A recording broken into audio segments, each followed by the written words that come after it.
ॐ सहना भवतु सहनो भुनक्तु सह वीर्यं करवावहै तेजस्विनावधीतमस्तु मा विद्विषावहै। ॐ शान्ति शान्ति शान्तिः।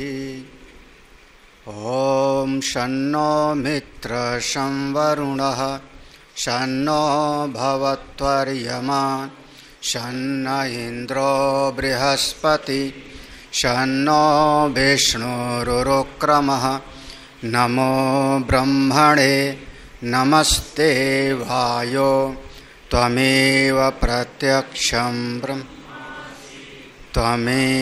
प्रत्यक्षं ब्रह्म वदिष्यामि ऋतं वदिष्यामि सत्यं वदिष्यामि तन्मामवतु तद्वक्तारमवतु अवतु माम्।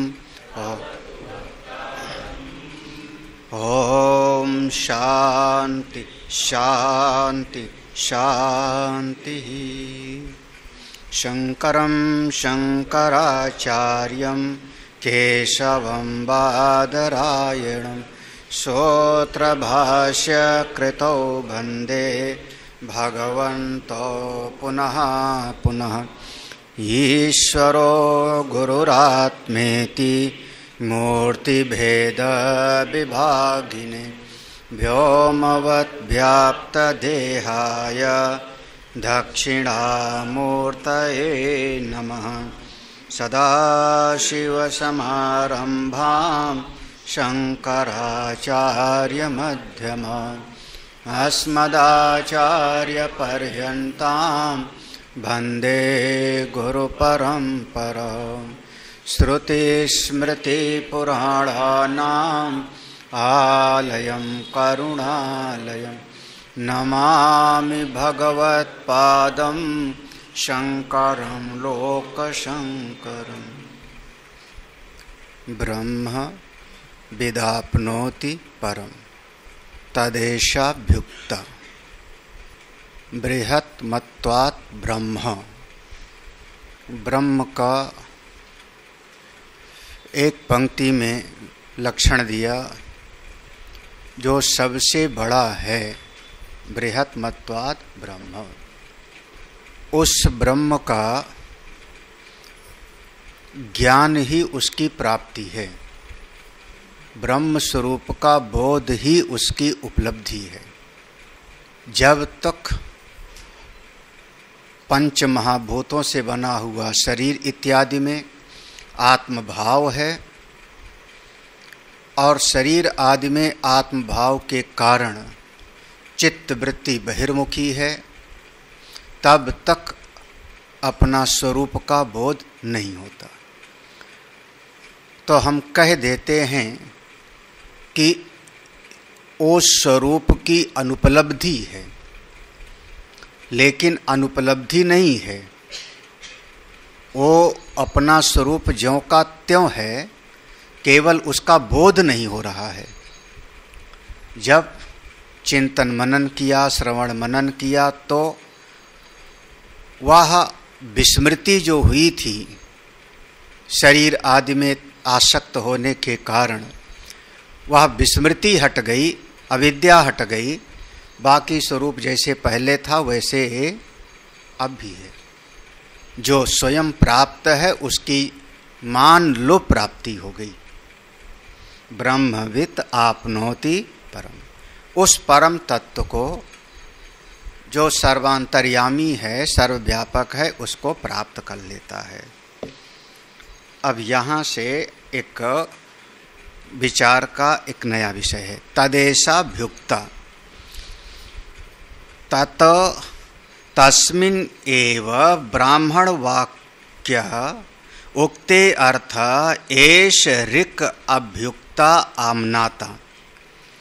तत तस्मिन्नेव, उसी विषय में, वहाँ उसी विषय में जो वहाँ पर वो आया था ब्रह्म विदाप्नोति परम, उसी विषय को बताने के लिए कहाँ पर आया ये ब्राह्मण वाक्य उक्ति। जो ये ब्राह्मण वाक्य में आया था, ये ब्राह्मण वाक्य में आया था, हमने कल बताया था ब्रह्म विदाप्नोति परम। ये जो ब्राह्मण वाक्य है इसी का अर्थ बताने के लिए एष ऋक् अभियुक्ता, आगे ऋषाओं के माध्यम से भी वही बात कही गई है, मंत्र भाग में भी उसी बात को कहा गया है। अभ्युक्ता यानी आमनाता, आमनाता श्रुति में इस बात को वर्णन किया गया है। श्रुति आमनाय कहते हैं श्रुति के मंत्रों को, ऋचाओं को, वो कहा गया। क्या कहा गया? अब देखो ये मंत्र भाग शुरू हो जाएगा। सत्यम ज्ञान मनंतम ब्रह्म इति ब्रह्मणो लक्षणार्थम वाक्यम। ये जो आया था सत्यम ज्ञान मनंतम ब्रह्म इति, यह ब्रह्मणः ब्रह्म का लक्षणार्थम वाक्यम, ये ब्रह्म का लक्षण है। वो जो पहले कहा था कि ब्रह्म को जानने वाला परम पद को प्राप्त कर लेगा, तो ब्रह्म का क्या लक्षण है, वो ब्रह्म कैसा है, तो उसके लिए बताया कि सत्यम ज्ञानम अनंतम, ये ब्रह्म का लक्षण है। इस बात को पकड़ कर रखना, ये भी 2 दिन चलेगा। हाँ, ये ब्रह्म का लक्षण वाक्य है। हाँ, सत्य आदीन ही त्रीणि विशेषण अर्थानि पदानि विशेषस्य ब्रह्मणः। पहला इसको ध्यान रखना, ये लक्षण है, ब्रह्म का लक्षण वाक्य है। अभी इस पर पूरा कंक्लूजन नहीं है, ये आगे विचार करना। दूसरा विचार का विषय है सत्य आदीनी, आदि में सत्य है जिसके, क्योंकि सत्यम फिर उसके बाद आएगा ज्ञानम अनंतम, तो आदि में सत्य है जिसके, सत्य आदीनि ही। वो त्रीण, जो 3 शब्द हैं, 3 शब्द हैं, वो क्या है? विशेषण, विशेषण अर्थानि पदानि, वो विशेषण हैं, वो विशेषण हैं किसके? विशेषस्य ब्रह्मणा, विशेष्य ब्रह्म के ये 3 विशेषण हैं। पहले कहा था लक्षण, फिर आया वो 3 सत्यम ज्ञान मनंतम, ये विशेषण है किसका? विशेष्य है ब्रह्म, और उसके विशेषण हो गया ये सत्यम ज्ञान मनंतम। विशेष्यम ब्रह्म विवक्षित्वाद वेद्यतया, क्योंकि जो वहां पर कहा था ब्रह्मवित्, ब्रह्मवित् आपनोति परम, तो वहां ब्रह्म वेद्य है। कल भी कहा था ब्रह्म ज्ञेय है, उसी ब्रह्म का ज्ञान प्राप्त करना है। आगे भी आएगा तद ब्रह्म तद विजिज्ञासा, तो वेद्यतया विशेष्यम ब्रह्म, वह जो विशेष्य ब्रह्म है, विवक्षित्वात्, उसी की विवक्षा है, वही बताना है श्रुति भगवती को। कैसे बताना है? वेद्यतया, उस ब्रह्म को जानो। वेद्यतया माने उस ब्रह्म को जानो, वो आपके ज्ञान के भीतर आना चाहिए। वेद्यतया, वेद्य माने जानना, उसको ज्ञान की वृत्ति से जानो।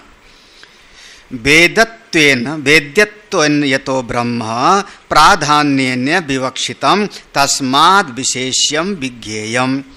वेद्यत्वेन, ज्ञेयत्व के रूप में, क्योंकि बार बार कहा जाएगा ब्रह्म को जानो, ब्रह्म का अनुभव करो, तो यतो ब्रह्म प्राधान्येन विवक्षिता, क्योंकि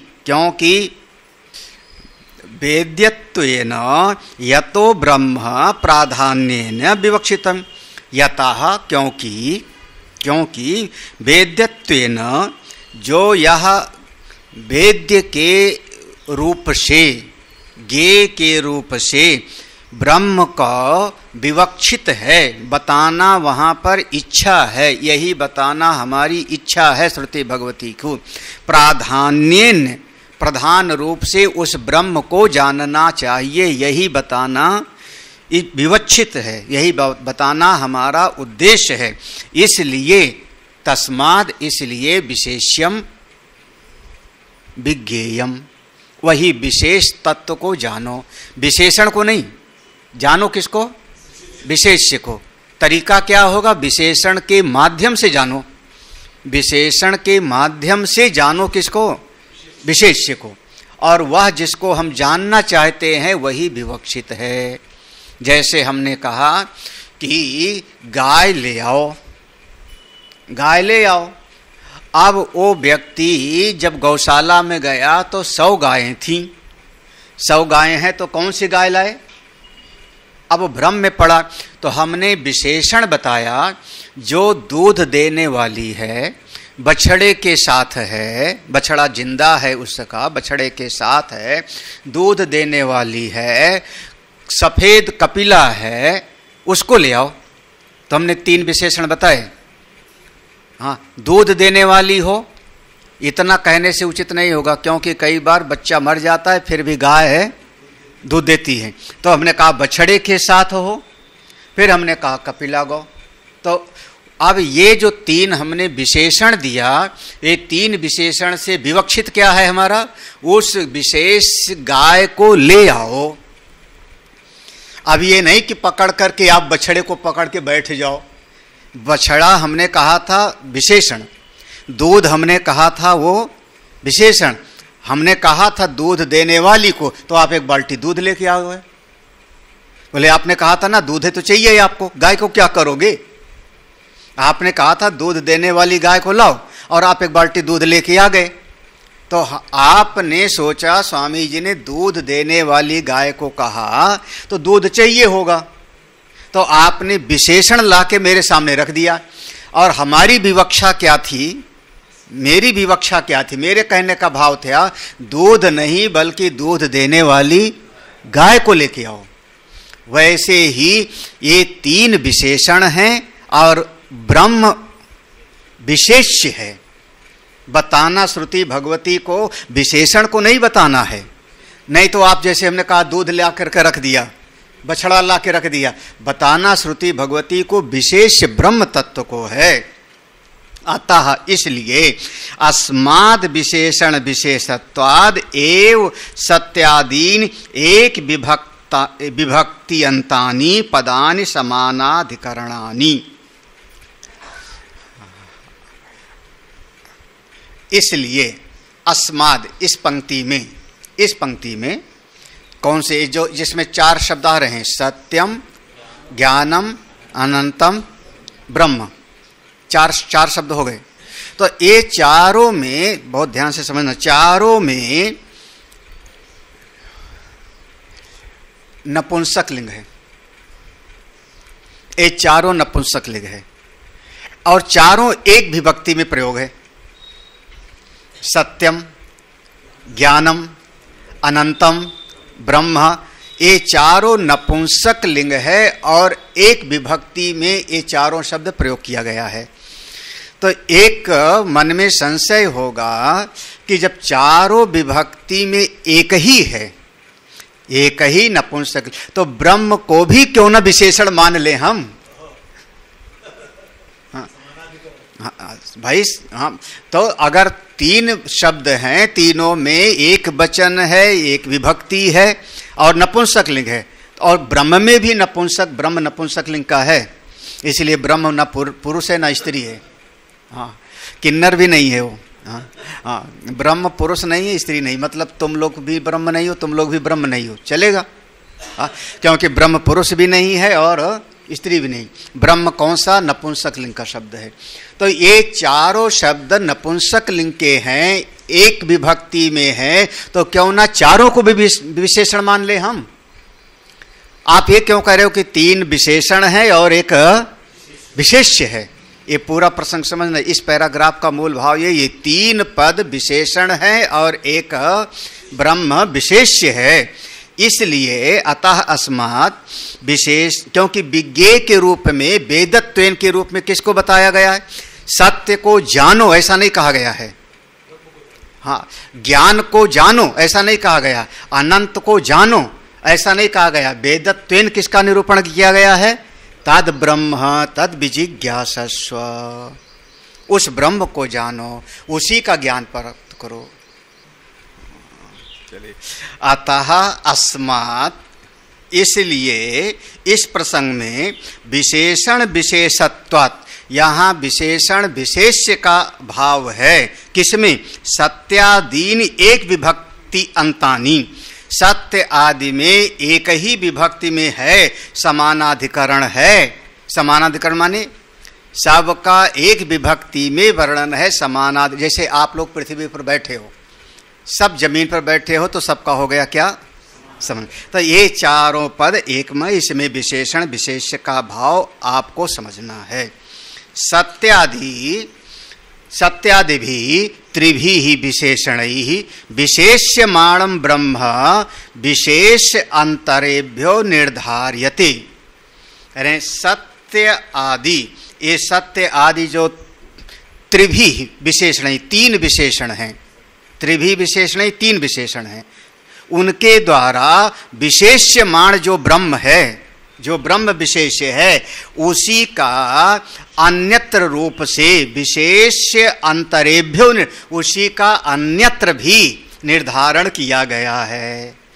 केवल यही नहीं, केवल ये नहीं, वो ये तीन विशेषण है और ब्रह्म विशेष्य है, इसको अंतरेभ्यो निर्धारित है। अंतरेभ्यो माने और भी अन्यत्र जगहों पर भी इसी का अलग तरीके से निर्धारण किया गया है कि ब्रह्म विशेष्य है और तीनों पद उसके विशेष। ये पृथक रूप से पक्का करो।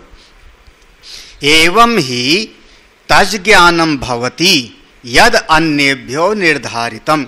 एवं ही, इसी प्रकार से होने पर तज ज्ञानम भवति, उसका ज्ञान होगा, उसका ज्ञान होगा।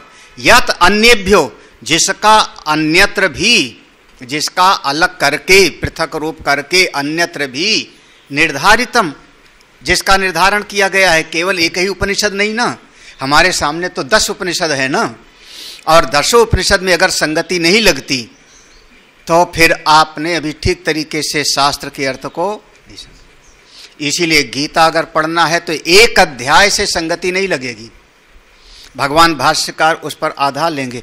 इसी विषय को आप जो प्रतिपादित किया गया है वो दूसरे अध्याय से देखो ना, क्योंकि पूरी गीता का एक तात्पर्य है, एक अध्याय का एक तात्पर्य लेकर के मत बैठ जाओ। हाँ, तो अगर मान लो गीता जी के किसी एक अध्याय में वहां पर कह दिया कि प्रकृति अलग है और पुरुष अलग है, ऐसा कह दिया गया और आपने उसी को पकड़ के बैठ गए, तो आपने पूरी गीता का तात्पर्य नहीं समझे। क्योंकि पूरी गीता में अन्यत्र इस बात को कहा गया है कि वो ना तो सत है और ना ही असत है, ये भी तो कहा गया है। आपने प्रकृति से पुरुष को अलग समझा, वो आपका विचार सही नहीं होगा, क्योंकि अमुक जगह पर ऐसा वर्णन किया गया। तो और अन्य उपनिषदों में भी यही कहा गया ना कि ब्रह्म को जानना चाहिए, ब्रह्म को जानना चाहिए। तो यत अन्येभ्यो निर्धारितम, अन्यत्र भी आत्मा वारे द्रष्टव्यो श्रोतव्यो मंतव्यो निधिध्यासितव्य, और बहुत जगहों पर इसी बात का निर्णय किया गया है। ब्रह्मभेद ब्रह्मयु भवति। हाँ, तो ये भी निर्धारण है, तो अन्यत्र भी। अब इसलिए यहाँ विशेषण विशेष का संबंध रखना है, विशेषण विशेष्य का ही। तो ब्रह्म हो गया विशेष्य और तीन उसके हो गए विशेष। पक्का? दृष्टांत, यथा लोके नीलम महत सुगंधी उत्पलम इति। जैसे इस जगत में, यथा लोके दुनिया में, हमने एक कमल का फूल लिया तो हमने कहा कमल का फूल लाओ, उसने कहा कौन सा? तालाब में बहुत सारे कमल का फूल खिला था और किसी बच्चे ने नकली वाला भी तालाब में फेंक रखा था। कौन सा फूल लाए? तो हमने 3 विशेषण दिया, नीलम, नीलम, महत, सुगंधम, सुगंधी वाला। देखो, नील रंग वाला लाओ, थोड़ा बड़ा वाला ना, छोटा कली मत लाना, बड़ा वाला लाना, और सुगंधी। जैसे आपने सुगंधी कह दिया तो नकली वाले का कर दिया, आपने व्यावर्तन कर दिया, ठीक है ना। नीला कह दिया तो लाल और पीले का व्यावर्तन। तो ये 3 क्या हो जाएगा? विशेषण है। और विशेष क्या हो गया? कमल का पुष्प। हाँ, अब यहीं पर देखो शुरू हो जाएगा। अब चिंता घबराइए मत, ये प्रसंग चलेगा अभी विशेषण विशेष्य का। हाँ, हाँ। अब विशेष तौर से समझने की बात यह है कि आपका जितना विशेषण है सबको किनारे कर दो, फिर आप कौन हो? आप हाथ हो, हाथ आपका विशेषण है क्रिया करने का। पांव आपका एक विशेषण है गमन करने का। वाणी एक क्रिया करने का, वाक् का एक विशेषण है। हाँ, श्वास लेना एक भी एक विशेषण है। गोरा काला ये भी आपका एक विशेषण है। पुरुष स्त्री ये भी आपका एक विशेषण। सब विशेषण आप किनारे कर दो तो आप कौन हो? कर्तृत्व भोक्तृत्व भी विशेषण है। हाँ, जानता हूं ये भी एक विशेषण है। हाँ, सुखी हूं दुखी हूं ये भी विशेषण है। सब किनारे कर दो, अब क्या बचेगा? जो बचेगा वही समझाना है। चलो प्रश्न देखो। हाँ, ननु विशेष्यम विशेषण अंतरम व्यभिचरत विशेष्यते यथा नीलम रक्तम चा उत्पलम इति। लेकिन एक बात है, विशेषण विशेष में आपने जो विशेषण का आधार लेके समझाया, तो विशेष्यम विशेषण, विशेष्य का जो विशेषण होता है, विशेष्य पद का जो विशेषण होता है वो करता क्या है? अंतरम व्यभिचरत। विशेष्य के अलावा जो दूसरी चीजें होता है उसका वो व्यावर्तन करता है। व्यभिचरत उसको हटा देता है, उसको किनारे कर देता है, निषेध कर देता है। यथा नीलम, जैसे आपने कहा नील कमल लाओ, तो क्या किया उसने? रक्तम च, लाल वाले कमल का उसने कर दिया व्यावर्तन कर दिया, निषेध कर दिया। अब वो बच्चा तालाब में जाएगा तो लाल वाला नहीं लावेगा, क्योंकि आपने विशेषण क्या दिया था? नील कमल लाओ। तो विशेषण काम करता है। विशेषण देखो, विशेषण बिना विशेष के टिकता नहीं। हाँ, ये हमेशा ध्यान रखना।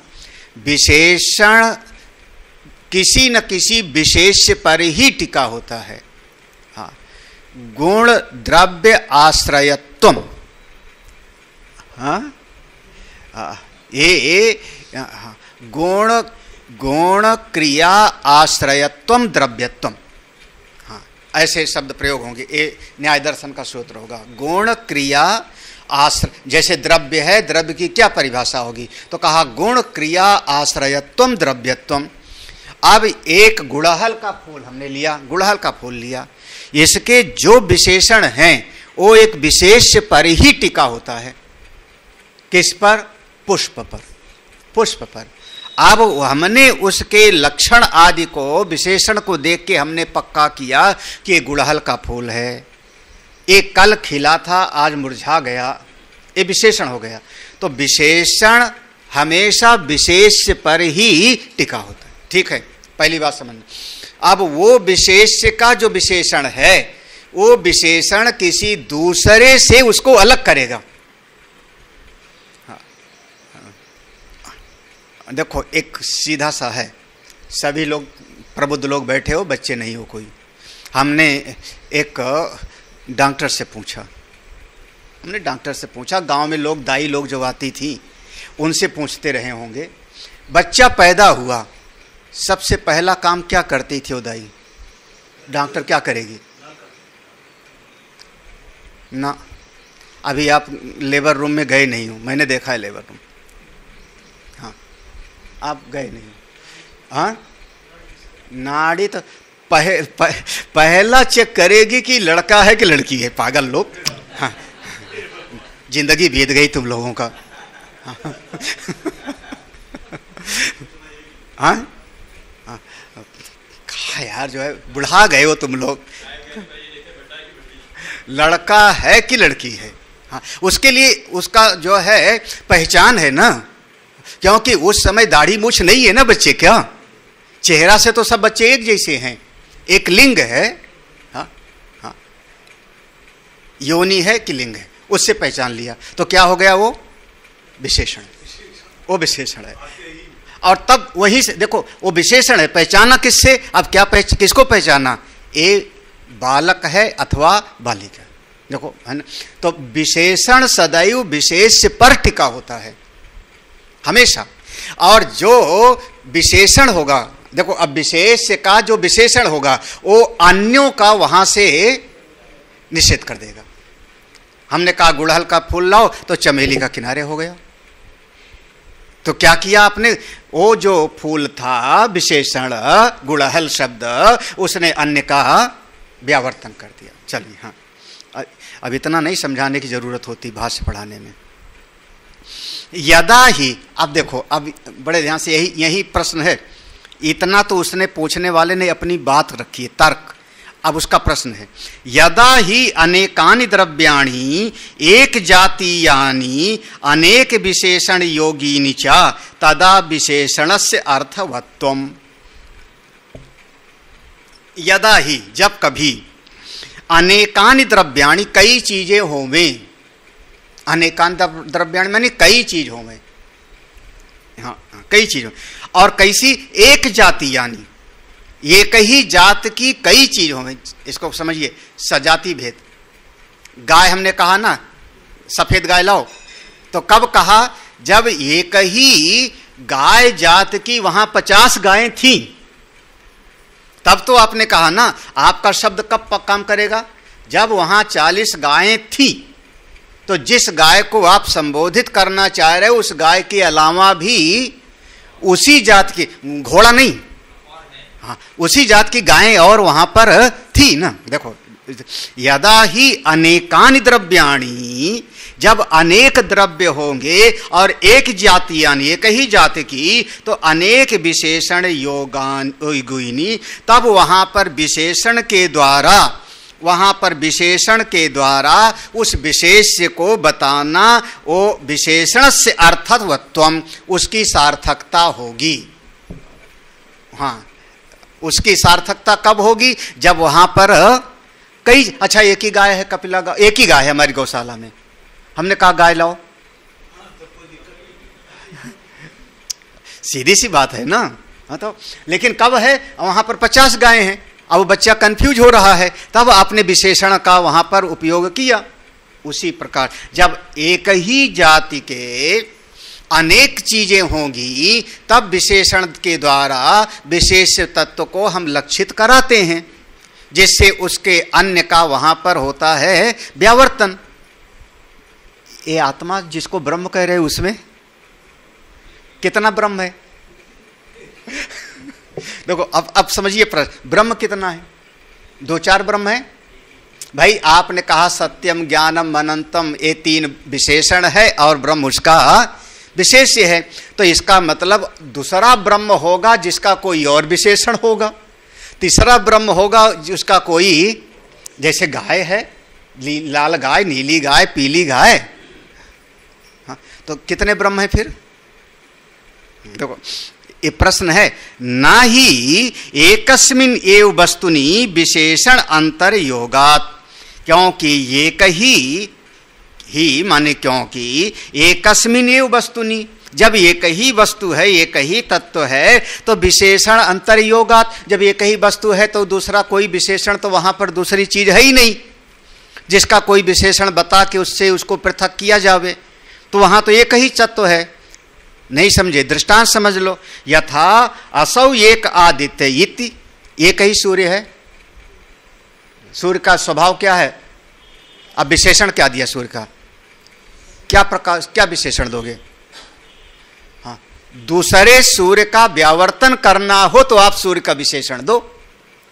हाँ, अगर आपने कहा सूर्य प्रकाशमान है, एक विशेषण दिया, तो चूंकि चंद्रमा भी प्रकाशवान दिखाई पड़ रहा है, तब आप चंद्रमा का वहां पर व्यावर्तन कर रहे हो प्रकाश की दृष्टि से। लेकिन 2 सूर्य होता तब आप कहते ना कि एक सूर्य को छोड़ करके दूसरा वाले सूर्य को लेके आओ। अब एक ही सूर्य है तो क्या विशेषण की क्या जरूरत है? विशेषण की जा, एक ही सूर्य है, सूर्य को लाओ, काय के लिए? तो विशेषण का उपयोग क्यों किया गया? क्योंकि तत्व तो वह ब्रह्म एक ही तत्व है, तथा एकम येव च ब्रह्म, वो ब्रह्म तो एक ही है, ना ब्रह्मांतराणि येभ्यो, ब्रह्म के अलावा दूसरा ब्रह्म तो है नहीं। विशेष्यते नील उत्पलवत, ऐसा कोई दूसरा विशेष रूप से ब्रह्म है ही नहीं जिसको हम कहें कि ले आओ, जैसे नीला कमल, नीला कमल है तो लाल कमल भी है, तो हमने वहां विशेषण का उपयोग किया। तो क्या ये विशेषण क्यों बताया? बताओ, सत्यम ज्ञानम अनंतम क्यों बताया? हाँ, जरूरत क्या थी? दो चीजें होती हैं एक ही जाति की, तो हमको विशेषण बता के उसका व्यावर्तन करने की जरूरत पड़ती है। आप ठेले पर गए तो आपने बच्चे से कहा दशहरी आम लाना, इसका मतलब क्या हुआ? आप लंगड़ा चौसा का वहां पर व्यावर्तन कर रहे हो, और ठेले पर केवल दशहरे है, बाजार में, पूरे बाजार में दशहरी आम है, तो क्या कहोगे? हाँ, तो कहोगे आम लाओ, यही ना। फिर आप कहोगे बड़ा बड़ा लाना, क्यों? क्योंकि छोटे की वहां पर उपलब्धि है, बड़ा आम भी है और छोटा भी है, तब आपने व्यावर्तन किया कि बड़ा बड़ा लाना, यही ना। फिर वहां पर पीला भी दिख रहा है, हरा भी दिख रहा है, तब आपने व्यावर्तन किया कि नहीं पीले पीले लाना, पके पके, समझिए। और मान लो एक ही जैसे आम है, एक ही आम है, अब वहां पर विशेषण देने की क्या जरूरत है? हम, अच्छा, आपने वहां पर दो लोगों ने आपने बहस कर लिया, तब दो लोग मिलकर के कहते हो चलो स्वामी जी से पूछते, स्वामी जी से पूछते। तीसरा जो था उसने तुरंत पूछेगा कौन से स्वामी जी, क्योंकि यहां तो 7-8 लोग लाल कपड़े में दिख रहे हैं, कौन से स्वामी जी? अब बताओ, अब क्या हो, समझ में आ रहा है ना?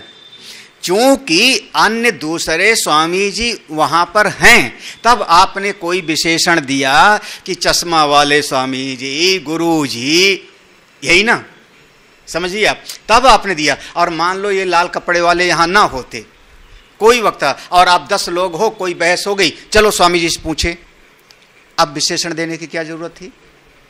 चश्मा वाला की, और क्योंकि उस समय में, आप प्रश्न समझिए, विशेषण क्यों दिया गया? सत्यम ज्ञानम अनंतम, ये विशेषण तब दिया जाता है जब उस एक वस्तु द्रव्य के अलावा उसी के सजातीय कोई अन्य द्रव्य वहां पर उपलब्ध होते हैं, और ब्रह्म में तो ऐसा है नहीं, ब्रह्म तो एक है।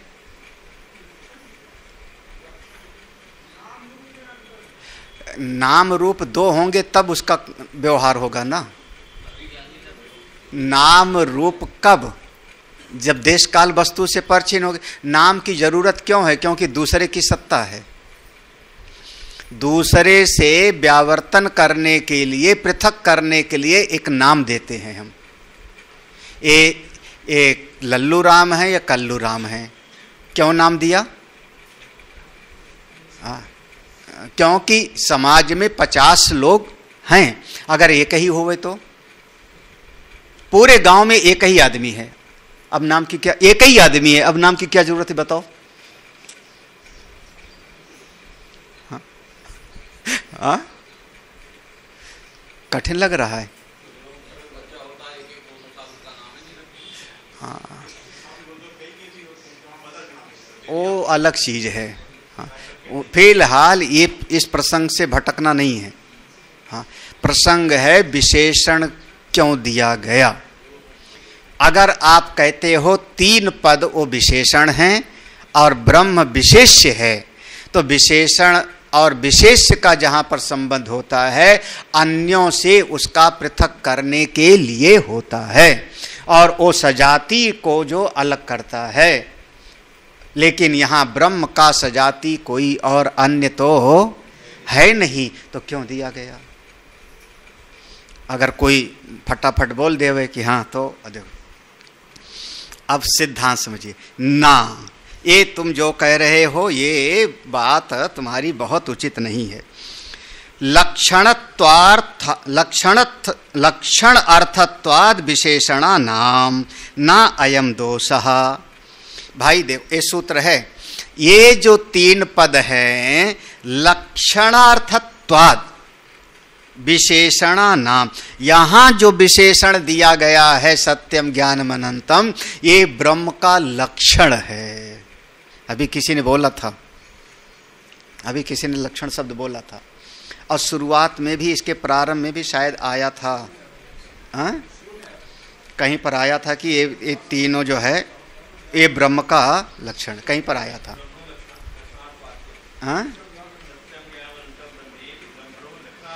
हाँ, वहां पर वो सूत्रभूत है ब्रह्मणो लक्षणार्थम वाक्यम, उसकी सिद्धि है।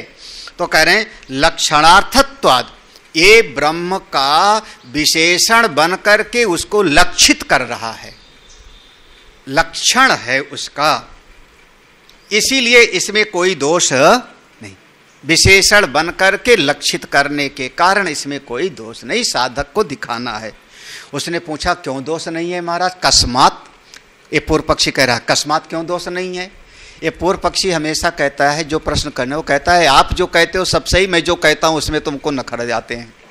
हाँ, क्यों दोष नहीं है, तो कहते हैं यस्मात् लक्षणार्थ प्रधानानि विशेषणानि ना विशेषण प्रधान्यानि एव। हाँ देखो, यस्मात् क्योंकि लक्षणार्थ प्रधानानि, यहां पर ब्रह्म के लक्षण को बताना प्रधान है, लक्षण को बताना प्रधान है। विशेषणानि ना विशेषण प्रधान्यानि, यहां विशेषण शब्द को बताना प्रधान नहीं है, केवल विशेषण बताना प्रधान नहीं है, अपितु हमको विशेष का लक्षण प्रधान बताना इष्ट है, और उसके लिए हमने विशेषण का उपयोग किया। हाँ, क्या हुआ, कंफ्यूज हो रहे हो? लक्ष्य क्या है? लक्ष्य है विशेष को बताना, लक्ष्य है विशेष को बताना, और उस लक्ष्य का जो लक्षण है वो क्या है? वो जो लक्षण है सत्यम ज्ञानम अनंतम, वही विशेषण बन गया। अब दृष्टि कहां पर है? हम विशेषण बताने पर मेरा ध्यान नहीं है, हम उस ब्रह्म का लक्षण बताना चाहते हैं, लेकिन वो लक्षण विशेषण का काम कर रहा है। हाँ देखो, भेद दृष्टि का कहां है? तो ये ब्रह्म का लक्षण वाक्य है, ना कि विशेषण, लेकिन जो लक्षण वाक्य बन रहा है वही विशेषण का काम भी कर रहा है। प्रधान क्या है? यस्मात् लक्षणार्थ प्रधानानि, क्योंकि यहां लक्षण ही प्रधान है, यहां लक्षण प्रधान है। विशेषणानि ना विशेषण, यहां विशेष विशेषण का संबंध प्रधान नहीं, लेकिन जो लक्षण बताया वो लक्षण बताया वही विशेषण बन गया, वही लक्षण बन गया। हाँ? नहीं समझ आया? हाँ, अरे बताना हमको कुछ और इष्ट है, हमको बताना इष्ट क्या है कि वो कपिला गौ को लाना, बताना हमको ये इष्ट है। कपिला गौ का लक्षण भी हमने बताया, अब उस लक्षण को आप कह देते हो कि अन्य का व्यावर्तन कर दिया है तो विशेषण हो गया। दूध वाली गाय, बछड़े वाली गाय, सफेद रंग वाली गाय, उसको आप कह रहे हो विशेषण है, और मैं कह रहा हूं कि वो गाय का लक्षण है। तो प्रधान रूप से मेरी दृष्टि लक्षण बताने पर है, हम विशेषण बताने पर मेरा ध्यान नहीं। इतना पूरा सवेरे से यही पढ़ रहे थे, विशेषण विशेष का संबंध है ना, और एक झटके में ध्यान कहाँ पर है? ध्यान हमारा लक्षण पर है कि ये सत्यम ज्ञान अनंतम लक्षण है। अगर विशेषण होगा ना, विशेषण होगा तो विशेषण को विशेष से कभी अलग भी किया जा सकता है। विशेषण को विशेष से, आपका फूल पीला नीला है, आप उसको मशीन में डाल दो, उसका नीलापन निकाल लो। सुगंध निकाल लेते हैं फूलों से, तो सुगंध, हाँ सुगंध वाला फूल है और उसका फूल वहां से निकाल लिया। किसी तरीके से, किसी उपाय से विशेषण को हटाया भी जा सकता है, लेकिन लक्षण होगा तो वो लक्षण को लक्ष्य से अलग नहीं किया जा सकता। चलिए, हाँ, अब फिर देखो, इसी बात को पूछेंगे। अब यहां पर दो शब्द हो गया, विशेषण विशेष का संबंध, एक हो गया लक्षण और लक्ष्य का संबंध। दो संबंध हो रहा है ना। तो विशेषण विशेष से है, निषेध नहीं है, लेकिन प्रधान रूप से बताना इष्ट क्या है? लक्षण और लक्ष्य। लक्ष्य है वह ब्रह्म और लक्षण हो गया सत्यम ज्ञान अनंत। तो पूछता है वो, का पुनः लक्षण लक्ष्यो विशेषण विशेषयो व विशेष इति। उसने बीच में प्रश्न पूछ लिया, ये लक्षण लक्ष्य में और विशेषण विशेष में अंतर क्या है, खासियत क्या है? महाराज हम नहीं समझ पाए ठीक से। देखो, हाँ, आप कह रहे हो आप कह रहे हो लक्षण और लक्ष्य का संबंध है, विशेषण विशेष प्रधान नहीं है।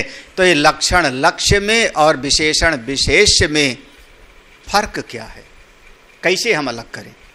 हाँ, विशेष उच्यते, उच्यते उत्तर दिया जाता है, समान जातिभ्य एव निवर्तकानि विशेषणानि विशेष्यस्य।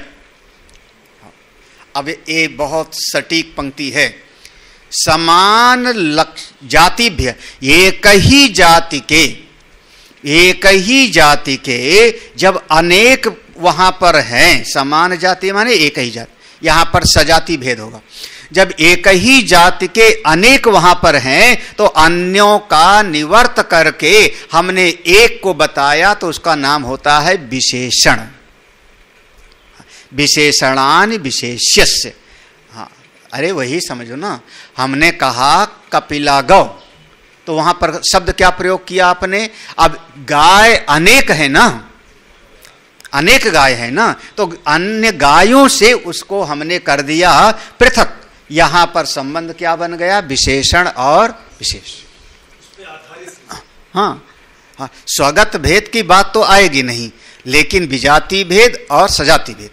देखो, लक्षणम तो सर्वथा ये यथा अवकाश प्रदात्रा आकाशम इति लक्षणार्थम चा वाक्यम इति अवोचाम। कह रहे लक्षणम तो, जो लक्षण क्या होता है? सर्वथा ये, सब विजाति भेद को भी दिखा देता है। हाँ, देखो, जब लक्षण बताया हमने, क्या लक्षण बताया? कपिला गौ, गाय, तो उसने केवल गाय से ही अलग नहीं किया, बल्कि नील गाय से भी अलग कर दिया, घोड़े से भी अलग कर दिया, भैंस से भी अलग कर दिया।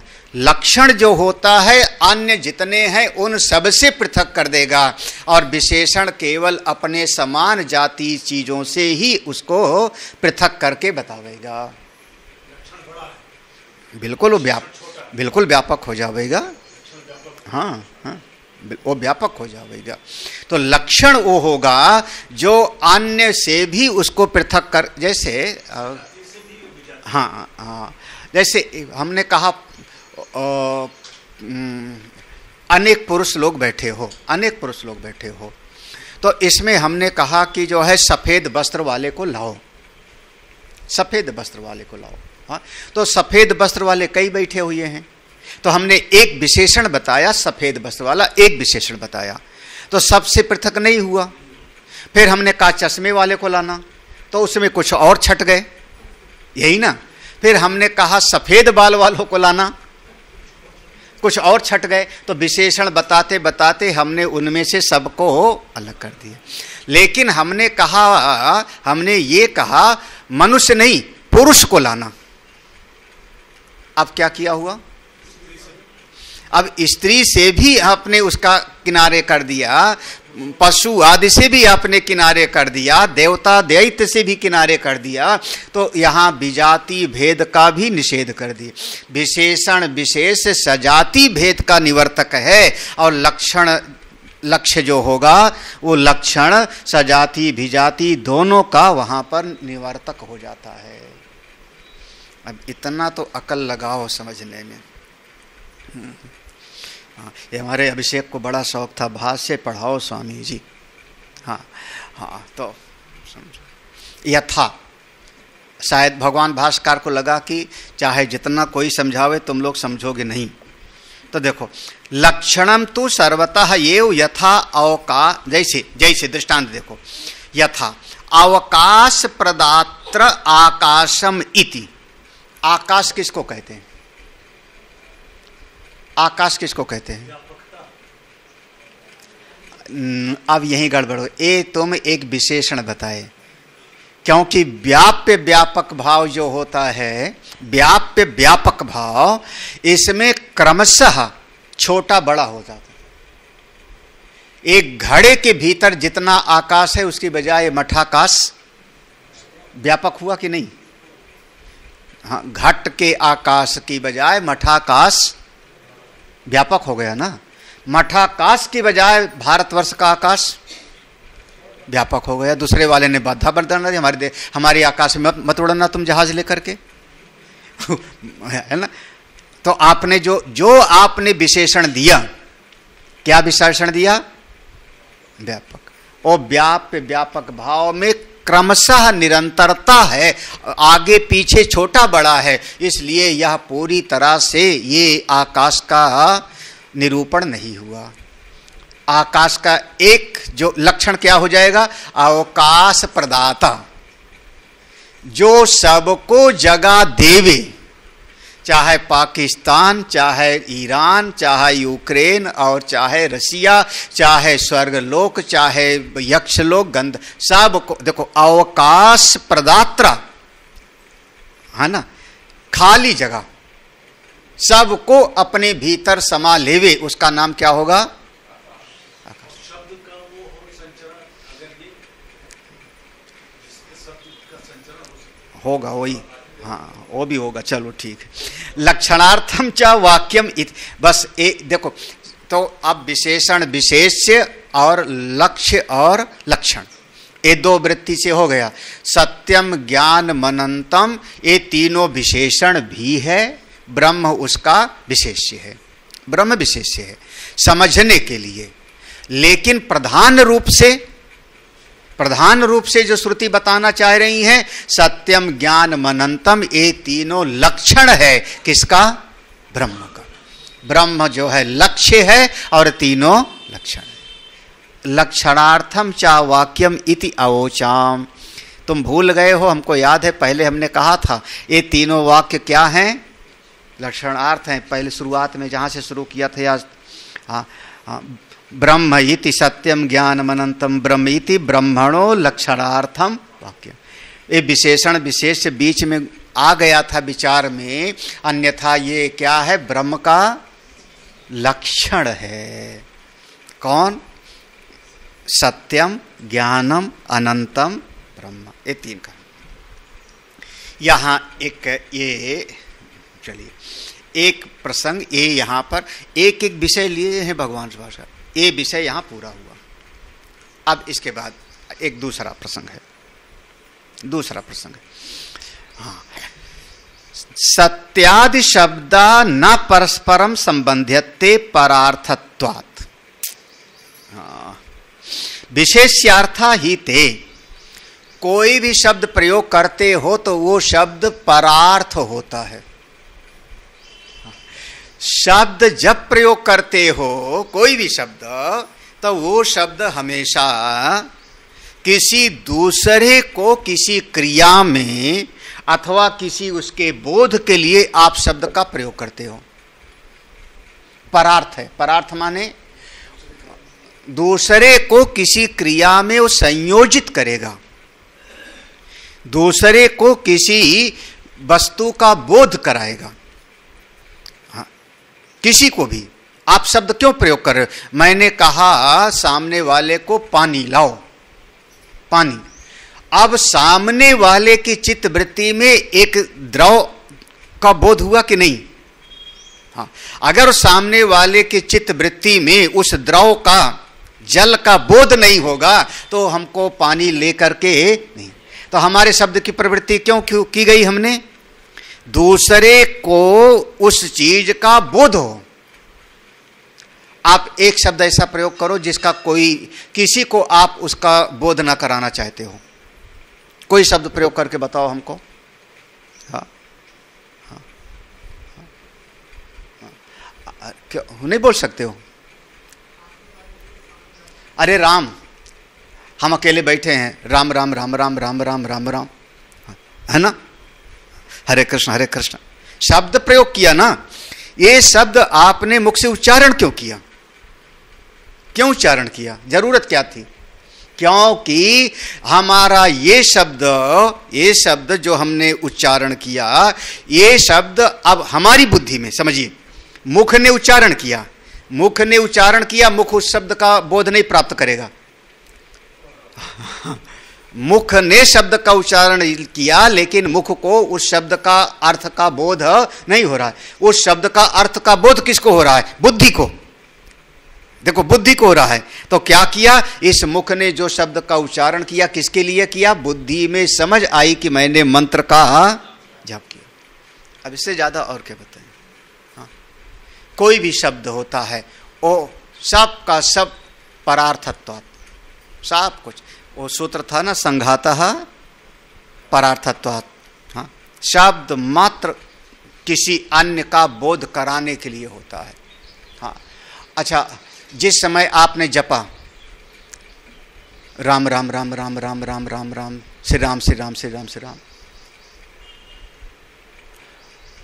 राम को अलग समझ करके जाप किया कि नहीं? हाँ, अलग समझ के जाप किया ना भाई, क्योंकि अगले क्षण आपने कृष्ण कृष्ण जाप किया, अगले क्षण आपने शिव शिव जाप किया, तो आपने किसी न किसी जो है अलग से जो है किसी का बोध हो रहा है कि नहीं? हाँ, किसी का बोध हो रहा है ना। हाँ, किसका बोध हो रहा है? हो सकता है अयोध्या वाले, हो सकता है वृंदावन वाले। तो कहाँ जा रहा है उस शब्द की प्रवृत्ति? परार्थ में, पार, अलग, हमसे पृथक। अब अच्छा, कभी आपने ये जपा आत्मा आत्मा आत्मा आत्मा आत्मा आत्मा आत्मा, चेतन चेतन चेतन चेतन, जिंदा हूं जिंदा हूं जिंदा हूं, ये जपा आपने? हाँ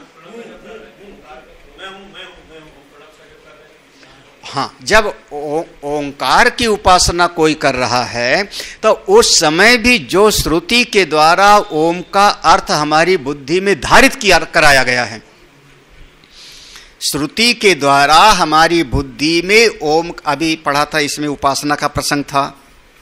हाँ, कि उसमें जो है 3 व्याहृति है, चौथी व्याहृति को कोई महाचमस नाम के ऋषि जानते हैं, या ऐसे ओंकार सब ओम में समाया। वहाँ अब धारण क्या हो रहा है? आपने, अच्छा मान लो ईसाई बैठा हुआ है जिसने कभी हिंदू धर्म के बारे में सुना नहीं, अब वो केवल आपके उच्चारण से उसने ओम का ओम ओम कर लेगा, लेकिन उसको कोई अर्थ का बोध नहीं। जागृत अवस्था आ उ मा कुछ बोध हो रहा है? हाँ, तो उसको क्या हो रहा है कि सामने वाला उच्चारण कर रहा है तो मैं भी इसका उच्चारण कर लूं। ये क्या हो गया? परार्थ हो गया। ओम का उच्चारण कर रहे हो तो भी वहां पर जो श्रुति ने बुद्धि में धारित कराया है, तीनों अवस्था आदि का, त्रिमात्रा का, उसी का आप चिंतन कर रहे हो। हाँ, कोई शब्द होता है परार्थत्वात्, शब्द की प्रवृत्ति होती है किसी अन्य के लिए, किसी अन्य के लिए। इसीलिए जब आप शब्द बोलते हो, इसीलिए हमारे दक्षिणामूर्ति भगवान कैसे हैं? मौन व्याख्यानम चित्रम बट तरोर मूले वृद्धा शिष्या गुरोस्तु मौनम व्याख्यानम। वो कुछ बोलते ही नहीं। जो ज्यादा बोलता है उसका ध्यान ज्यादा दूसरों पर केंद्रित है। हाँ, क्योंकि शब्द कैसे जा रहा है? परार्थत्व। ज्यादा बोलेगा तो उसकी चित्तवृत्ति में स्वयं की अलावा कोई दूसरा बैठा हुआ है, पर। हाँ, अब वो पर में चाहे पति पत्नी भाई बहन बेटा समाज देश दुनिया राष्ट्र सब हो सकता है। ज्यादा बोलेगा चित्तवृत्ति में पर बैठा हुआ है। तभी बहुत बार कहा गया मूकम करोति वाचालम। क्यों हो जाता है? क्योंकि बोले तो क्या बोले, स्वयं के लिए आप बोल के दिखाओ, कुछ स्वयं के लिए बोल के दिखाओ, आत्मदृष्टि से। जो बोलोगे आपकी बुद्धि की समझ बोलेगी। अब देखो, आपने बोला आज सवेरे 5 बजे उठ के मैं ध्यान करूंगा, आपने बोला, अपने लिए बोला ना, लेकिन क्या बोला, आपकी बुद्धि में जो समझ है उसके लिए बोला। आत्मदृष्टि से तो कुछ बोलना ही नहीं है। तो ये जो 3 शब्द बोला, ये क्या है, परार्थ है। ये आत्मा अपने लिए नहीं बोल रही है, ब्रह्म अपने लिए नहीं बोल रहा है कि मैं सत्य हूं, सुनो सुनो, हाँ, मैं ज्ञान स्वरूप, ये नहीं बोला जा रहा है। ये श्रुति भगवती ने करुणा करके शिष्यों को उपदेश दिया, क्योंकि वेद्यत्वेन ब्रह्म, ब्रह्म ज्ञेय है, ब्रह्म को बताना यहाँ इष्ट है। तो कैसे बतावें, तो ये 3 लक्षण के द्वारा श्रुति भगवती बता रही है। सत्यम ज्ञानम अनंतम। हाँ, ये ना परस्परम संबंधित, इनको परस्पर संबंधित मत मानो। हाँ, इनका परस्पर संबंध, ये तीनों को अलग अलग समझ लो ना। पहले एक करके भी देखा था, जो सत्य है वो जड़ नहीं होगा, चेतन होगा, आगे भी आएगा, क्योंकि विशेष्यार्था ही थे। हाँ, क्योंकि ये सारे शब्द, तीनों जो शब्द हैं, विशेषण विशेष के लिए प्रयोग किए गए हैं। अतः एक एको विशेषण शब्द परस्परम निरपेक्ष। तो एक एक जो विशेषण के 3 शब्द हो रहे हैं, सत्यम ज्ञानम अनंतम, इनको बिल्कुल दूसरे शब्द से अलग करके देखो, निरपेक्ष। हाँ, सत्य को ज्ञान की अपेक्षा है, ज्ञान को अनंत की, ऐसा नहीं, अलग अलग करके देखो। तो कैसे शब्द बन जाएगा? अब शब्द कैसे बनेगा? हाँ, ब्रह्म शब्देन संबध्यते, तो क्या बनेगा? सत्यम ब्रह्म, ज्ञानम ब्रह्म, अनंतम ब्रह्म इति। हाँ, देखो, क्योंकि विशेष क्या था वहां पर? ब्रह्म। 3 ये शब्द थे, तो आपने पहले समझा कि ब्रह्म के 3 विशेषण, सत्यम ज्ञानम अनंतम ब्रह्म। तो तीनों को एक करके देखा था, तीनों को अलग अलग करके विचार करो। सत्यम ब्रह्म, ज्ञानम ब्रह्म और अनंतम ब्रह्म। चलिए एक पैराग्राफ और। सत्यम इति, जो सत्यम शब्द है उस पर देखो विचार करते हैं। ये पढ़ा हुआ है आप। सत्यम इति यद रूपेण यत निश्चितम तद रूपम न व्यभिचरति तत् सत्यम। सत्य, सत्य हम किसको कहते हैं? सत्य माने किसको? यत रूपेण, जिस तरीके से, जिस रूप में, यत निश्चितम, जिस चीज को हमने श्रुति और युक्ति प्रमाण से निश्चय किया है, श्रुति युक्ति प्रमाण से जिस चीज को जैसा निश्चय किया है, तद रूपम न व्यभिचरत, उसमें कभी व्यभिचार न होवे, उसको हम कहते हैं सत्य। श्रुति स्मृति से। अब एक फूल है, एक फूल है, हाँ, किस चीज का फूल है? कितना भ्रम है। अब ये आप लोगों का जो है ये सही ज्ञान नहीं हो रहा है, क्योंकि एक ने कहा मोगरा, एक ने कहा बेला, एक ने कोई चमेली बोल दो, कोई चंपा बोल दो, तो क्या हो गया?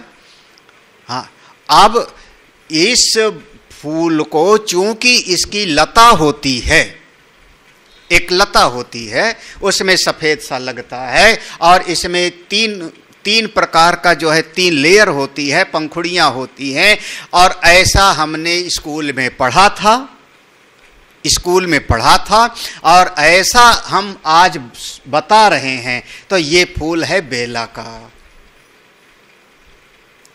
किस चीज का हुआ बे? बेला। क्योंकि चूंकि बेल में लगती है और इसके 3 पंखुड़ियां 3 लेयर होती है और कई इसकी पंखुड़ियां होती हैं, तो ये फूल हुआ बेला का। ठीक है, निश्चय हुआ, निश्चय हुआ। अब इसमें कभी कोई कहे कि नहीं ये तो चमेली है। पड़ोस वाला आ गया, उसने कहा कहाँ से पढ़ के आए हो, कौन से बाबा ने पढ़ाया आपको? अकल नहीं उस बाबा को। ये क्या है? चमेली। बदल जाओगे कि नहीं? अगर बदल गए तो फिर अभी वो सत्य नहीं है। एक बार शास्त्र और युक्ति शास्त्र आचार युक्ति से जिसको जिस रूप में निश्चय कर लिया गया है उसमें कभी व्यभिचार ना होवे, उसको हम कहते हैं सत्य। ये परिभाषा हो गई। यद रूपेण निश्चितम यद तद रूपम व्यभिचरत अनिर्तम इति उच्यते। जिसको यद रूपेण निश्चितम, जिसको कभी हमने एक बात निश्चय कर लिया और यत तद रूपम व्यभिचरत, और दूसरे दिन वो बात बदल जाए, व्यभिचार हो जाए, उसको हम कहते हैं अनिर्तम, वो झूठा है। एक दिन हमने समझा था कि सही है, एक दिन समझ लिया था सही है, लेकिन किसी दिन दूसरे ने समझाया और वो बात हम झूठी हो गई, तो क्या हो गया? वो झूठ हो गया। हाँ? भाई 50 साल से आप मान रहे हो ना कि आप पुरुष हो, आप स्त्री हो। हाँ, मान तो रहे हो 40 साल से, 30 साल से। क्यों? क्योंकि माँ ने बताया, पिता ने बताया, पड़ोसी ने बताया, रिश्तेदार ने बताया, तो आप मान तो रहे थे ना कि मैं स्त्री हूं, पुरुष हूं। हाँ, सत्य है क्या? जब उपनिषद पढ़ने बैठे तो क्या सुना? ना तुम पुरुष हो और ना तुम स्त्री। अब क्या व्यभिचार हुआ ना, बदला ना। जब बदल गया तो ये सत्य नहीं है। भले हम 50 साल उसको मानते रहे, लेकिन उसमें व्यभिचार हो गया तो वो सत्य नहीं है, बाधित हो गया। और जिसमें कभी कोई बाध ना होवे, हमेशा एक जैसे रहे, उसी का नाम होगा सत्य। हाँ, अतो विकारो अनृतम, इसलिए जो चीज पैदा होती, विकारो माने जो चीज पैदा होगी वो सबका सब झूठ होगा। वाचारंभणम विकारो नामधेयम, ये आ गया नाम रूप। नाम रूप जितना है वो सबका सब वाणी का विकार मात्र है। मृतिका इत्येव सत्यम, मिट्टी ही सत्य है। एवं सदैव सत्यम इति अवधारणात्, इस प्रकार से सत्य का निर्धारण किया जान।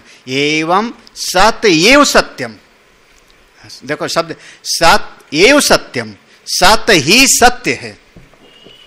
शब्द हाँ, सत्य ही सत्य है, बाकी सब बदलने वाला है। सत्य माने जो तीनों कालों में ज्यों का तो रहता है, वही सत्य है।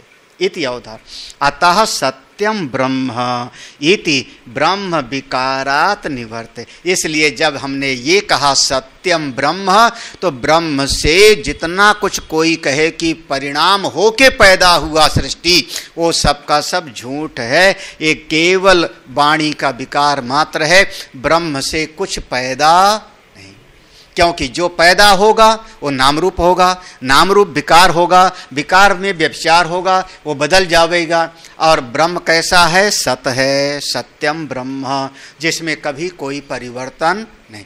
तो उस ब्रह्म से कभी कुछ पैदा ही नहीं। अतः कारणत्वम प्राप्तम ब्रह्मण, इसलिए ब्रह्म क्या हो गया? वस्तु का अधिष्ठान रूप से कारण हो गया।